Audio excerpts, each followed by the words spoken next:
Here you'll see a MOER course that is already set up. In fact, this is my MAT 212 that is running currently for fall 2018. First thing you'll notice is a calendar. I like my students to be able to see what they should be working on when it is due. They also have an announcements setting where they will see what they should be working on that week. But the great thing about MOER is that anybody can set it up in a way that works for them in their class. I then broke up by chapter. And so right now my students only have access to chapter 2, but chapter 3 will appear. And when they click in, then they will see it broken down by section, where in each section they will see objectives for that section, textbook link. So if they click on that, it actually opens up their OER textbook. They also will find notes that I have created for them, where they will be able to download these and fill them out as they watch videos or read the textbook. I've created a video section for them where the videos are embedded straight into MOER. And of course, these videos were all created by me. And then last but not least, they have their homework assignments, where their homework assignments will have this little circle that is totally empty because I am the student and I have not done my homework. I'm a very poor student.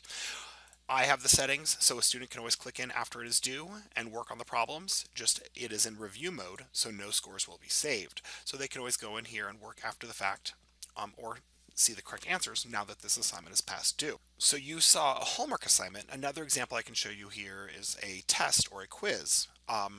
When I click into that, you'll see the format is different. Instead of seeing all the problems at once, you can have them displayed one at a time. I can have fill in the blank or complete just answer box type answers. I can have mathematical where they're typing in a math equation. And the system has the ability to handle more complex types of notation, as well as trig or other types of notation. So it works well for the sciences.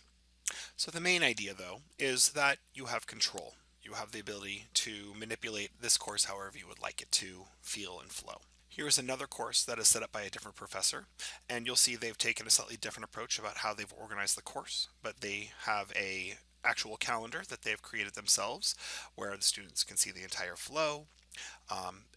But you'll notice the one main difference is I like my course as one main flowing page. This professor prefers to break it up, so they have modules. So when the student clicks into module 1, now they get their breakout of their sections, which will then remain in this individual page where they have their reviews and their assessments. Another neat feature in MOER is the gradebook. When you click into the gradebook, you have many options.